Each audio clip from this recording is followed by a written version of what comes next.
Well, it was many, many, many years ago. My husband and I had done a number of productions with WQED, public television station in town, and it got to the point where George had done a lot of his movies, but he'd done them kind of with friends around. And when he went to do Night Riders, it was suggested to him that maybe he needed a production designer because there was more to it than it was with a lot of the other films. So someone came, I don't remember who it was, asked Cletus if he'd come down to the office they had downtown and talk with George about it. And he did, and he decided why not.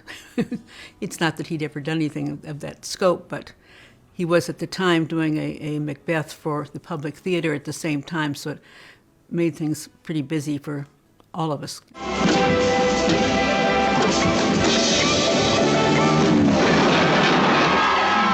Night Riders. I was like the associate costume designer, in charge of building most of the costumes for that. Because George had never had that much set in costumes, it was different than he was used to.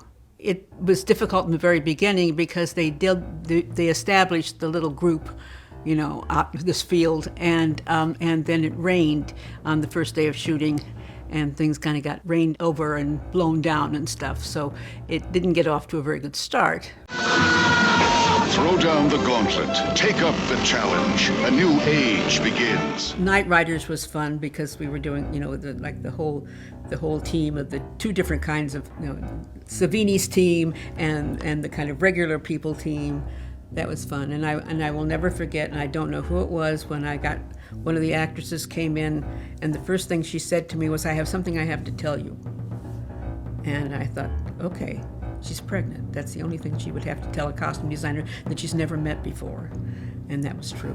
So we adjusted what she was wearing to be more adjustable. There was always, that was fun because it was the first time, and you had to have things like they had to have special living quarters for the stunt guys so they could go and get massages and soaks and stuff like that after they'd been doing all the crazy stuff. That was kind of the first big one, so that was kind of fun. In the beginning, it was, we all kind of got used to each other, but then we did become more like a family, and George got more accustomed to having more people around doing different things. Sometimes it made him nervous, but mostly he was good to work with. He didn't like to deal with the actors a lot in terms of fittings and things like that. But it wasn't that he didn't like the actors, he just was busy with other things. So I don't remember that we had any big disagreements on what we wanted in a look for somebody. Jolting tales of horror. Creep Show. Well, Creep Show was fun because it was 5 different movies. So getting that set up was kind of difficult. They took over an old gym and redid that and just did that for the main place. It was kind of like their own location that they built there with lots of things happening, because it was a good-sized gym, and we could kind of spread out, and everybody, Tom had his section with his people in one area, and I had a place where we could work on the costumes in one area, and they could be rehearsing on things and building sets, and so it was a pretty comfortable situation there. George A. Romero's Day of the Dead. Everybody was always so crazy about doing George's zombie movies. And everybody wanted to be in George's zombie movies, including the gentleman who was dean of the Fine Arts College at CMU and his wife at the time. They wanted to be zombies too. And so it was kind of like a good time. And we were shooting it. I know that at one point we were shooting, must have been when we were in the mine. People coming to and from Pittsburgh would take the turnpike, and they'd be so enamored of their makeup that they wouldn't take it off, so that the guys at the gates, we have all these zombies traveling through as the shooting would go down at the end of the day. Edgar Allan Poe, the writer who first gave fear a face. It's not that George didn't overplan things, but he also, he would kind of get experiences that he wanted to add to it at the last minute or something. But Argento was, one Friday night, he decided he wanted to have a cast of about, I don't know, it was 30 or 40 people the next morning. And, you know, it was that kind of thing kept happening all the time. It was just kind of spur of the moment without much thinking ahead of how you were really going to achieve it. Don't want me to go into the ground. I mean, Bingo was in so many things, and we turned him into a frozen mummy in a coffin in the basement, and he put up with that so well. Savini was doing great things to make him look frozen and all this business. It's too late. And Adrienne was kind of like part of the family, too. I remember one time she and her husband were here, and I think it was New Year's, and so we had a big New Year's dinner here for everybody. And my son was here, and he was at that point probably about 10 or 11.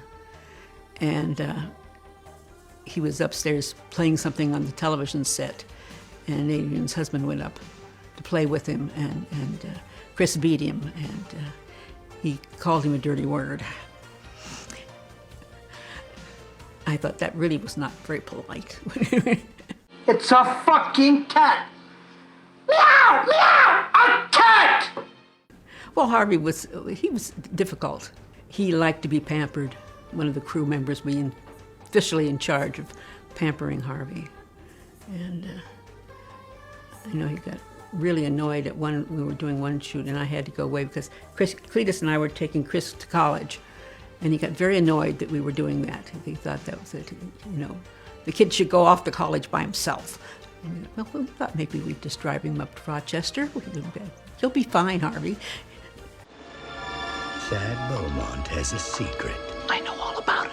A piece of himself he keeps hidden. You just don't want to give up George. You become attached to him. Locked away until he needs it. First of all, Hutton was a difficult actor. He really had very images of himself being, you know, a very intense type performer. And sometimes that got in the road. I know somebody was talking about the fact that he needed to have 2 different dressing rooms. One for when he was being Stark and one when he was just being the regular guy. And on the days that he was being Stark, he was very difficult to deal with.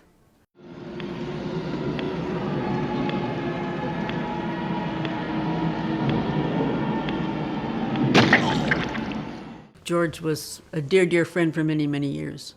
And then Canada started calling.